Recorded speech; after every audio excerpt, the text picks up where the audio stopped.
রাজু, শুভ সকাল, স্বাগত আপনাকে একাত্তর সকালে। আপনি একটু জানাবেন যে কুড়িগ্রামে আজকের দিনে বন্যা পরিস্থিতির কি খবর?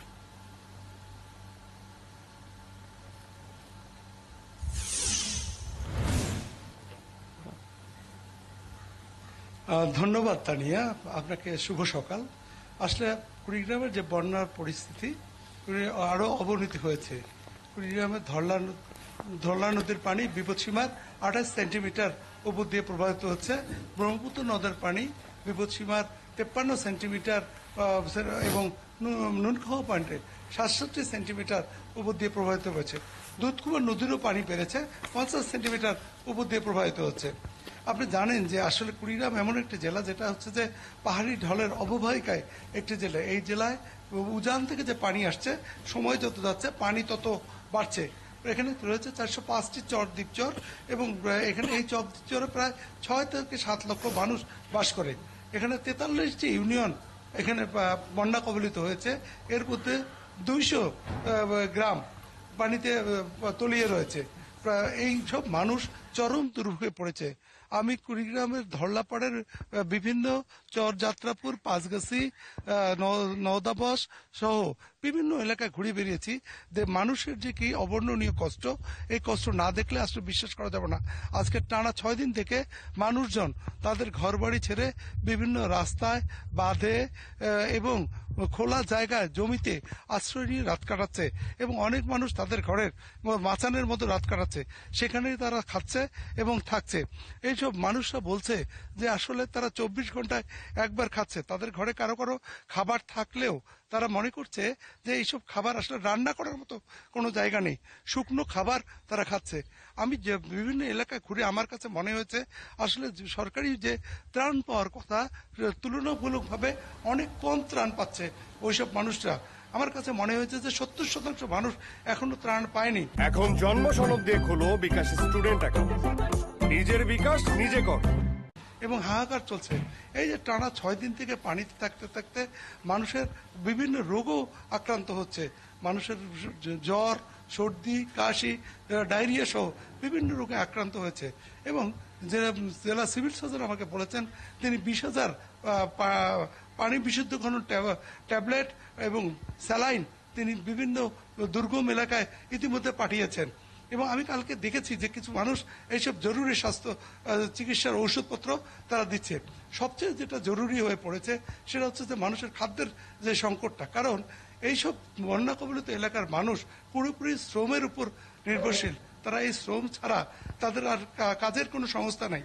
আমি বিভিন্ন জায়গায় খোঁজ খবর নিয়ে দেখেছি যে আসলে এইসব মানুষ এখন তাদের যে মজুদ খাবার ছিল এই খাবারটি শেষ হয়েছে এবং তারা সংকটের মধ্যে যেটা পড়েছে। তারা এখন ধার দেনা এবং সুদ নিয়ে কোনো রকম জীবনটাকে তারা বাঁচিয়ে রেখেছে।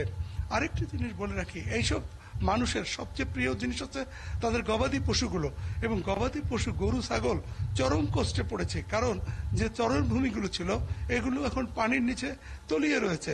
এইসব যে তাদের যে খাদ্য সংকট, ইতিমধ্যেই প্রায় 150 থেকে 200 গরু ছাগল পানিতে মারা গেছে। আমি নিজেও দেখেছি যে গরু ছাগল পানিতে ভেসে চলছে। আসলে এই মানুষের পাশাপাশি গরু ছাগলেরও যদি কোনো খাবার ব্যবস্থা করা হয় তাহলে হয়তো ওইসব মানুষের কিছুটা দুর্ভোগ কমে।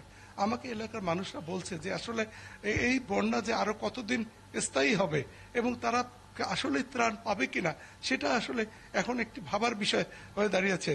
জেলা প্রশাসন আমাকে জানিয়েছেন যে তিনি 293 মেট্রিক টন চাল ইতিমধ্যে বিতরণ করেছেন। 21 লাখ টাকাও তিনি দিয়েছেন বিভিন্ন মানুষকে। তিনি বলছেন যে আসলে কোনো মানুষকেই কোনো দুর্ভোগের মধ্যে তিনি রাখবেন না এবং এই জন্য তিনি বারবার ঊর্ধ্বতন কর্তৃপক্ষকে বলছেন এবং পর্যায়ক্রমে বিভিন্ন সাহায্য চলে আসছে। বিশেষ করে খাবার যে অবস্থাটা, খাবার যে শুকনো খাবার, বন্যা কবলিত মানুষরা তাদের যে সংকটটা সেটা হচ্ছে এখন শুকনো খাবার দরকার। কারণ যে তাদের রান্না করার মতো কোনো অবস্থা নেই। কারণ অনেক মানুষ এই নৌকার মধ্যে অবস্থান করছে, বাঁধের মধ্যে অবস্থান করছে। যে যখন বৃষ্টির যে রাত হয় এই রাতের মধ্যে যে অবস্থাটা তৈরি হয় সেটা হচ্ছে চরম কষ্টের মধ্যে পড়ে তারা। কারণ মানুষগুলো শুধুমাত্র বাঁধের রাস্তায় পলিথিন টাঙিয়ে কোনো রকম জীবনটাকে রক্ষা করছে। আরেকটি জিনিস আপনাকে বলে রাখি, সেটা হচ্ছে যে ধরলা এবং ব্রহ্মপুত্র অববাহিকায় যে চরগুলো রয়েছে মানুষজন কাউন, ভুট্টা এবং পাট আবাদ করেছে। অনেক ক্ষেত কাউনের ক্ষেত নষ্ট হয়ে গেছে এবং পাটের যে ক্ষেতগুলো এগুলো পানির নিচে তলিয়ে রয়েছে। এখন যে যে সমস্যাটা হয়েছে যে আমন যে বীজতলা করেছিল কৃষকরা, অধিকাংশ চর দ্বীপচরের যে বীজতলাগুলো এগুলো নষ্ট হয়ে গেছে। আপনাকে বলে রাখি, এইসব বীজতলা তৈরি করার মতো সময় এখন নাই। কৃষকরা বলছে, তারা বলছে যে তাদের যদি নতুন করে ধান লাগাতে হয় তাহলে বিভিন্ন জেলা থেকে তাদের ধানের চারা নিয়ে এসে লাগাতে হবে, না হলে আগামী আমন মৌসুমে নতুন একটি বিপর্যয় দেখা যাবে বলে তারা আমাকে জানিয়েছে। আপনাকে একটি জিনিস বলে রাখি, এই যে কুড়িগ্রাম জেলায় যে বন্যা হচ্ছে, এই বন্যার কারণে এবার একটি জিনিস লক্ষ্য করছি যে আসলে প্রতিবারই সরকারের পাশাপাশি বেসরকারিভাবেও বিভিন্ন মানুষ সাহায্য নিয়ে এগিয়ে আসেন, কিন্তু আজকে 6 দিন থেকে 7 দিন হয়ে গেল, এখন পর্যন্ত কোনো ত্রাণ এইসব দুর্গত মানুষের পাশে এখনো আসেন নাই। এবং যদিও কিছু সামান্য যারা আসেন তারা শুধু কাছাকাছি যাত্রাপুর বা কাছাকাছি হাতিয়া এইসব কাছাকাছি এলাকায় তারা ত্রাণ দিয়ে যান। আসলে এই ত্রাণগুলো যদি দুর্গম এলাকায় না যায় তাহলে মানুষের দুর্ভোগ আসলে আরো কষ্ট বেড়ে থাকে। আপনাকে একটি জিনিস বলি, সেটা হচ্ছে যে এই টানা 7 দিন থেকে জেলার 146টি স্কুল, প্রাইমারি স্কুল পানি তলিয়ে থাকায় স্কুলগুলো বন্ধ রয়েছে এবং গতকাল যে মূল্যায়ন পরীক্ষাটাই ছিল এই পরীক্ষাটিও স্থগিত করা হয়েছে। এখন যে অবস্থাটি, এখন যদি এই বন্যা আরো ধারাবাহিকভাবে আরো কয়েকদিন স্থায়ী হয় তাহলে মানুষের হাহাকার আরো চরম দুর্ভোগে পড়বে। কারণ যে খাদ্য কষ্টটি মানুষ খুব যে একটা কুড়িগ্রামের বন্যা পরিস্থিতির উন্নতি হয়েছে এবং মানুষের দুর্ভোগে আছে, আসলে সেটি খবরই আপনার কাছ থেকে আমরা জানছিলাম। আমরা একটু লালমনিরহাট যেতে চাই, আমাদের আরেক সহকর্মী উত্তম রায় যুক্ত হয়েছেন, সেখানকার খবর একটু জানবো। উত্তম রায়, শুভ সকাল, নিশ্চয়ই আপনি আমাকে শুনতে পাচ্ছেন, একটু জানাবেন আপনার এখানে বন্যা পরিস্থিতির সর্বশেষ কি অবস্থা? আপনাকে জানিয়ে রাখি যে লালমনিরহাটের যে বন্যা পরিস্থিতি সেটি হচ্ছে এখন প্রায় লালমনিরহাট জেলায় 30,000 মানুষ কিন্তু পানিবন্দী রয়েছে। আর এই পানি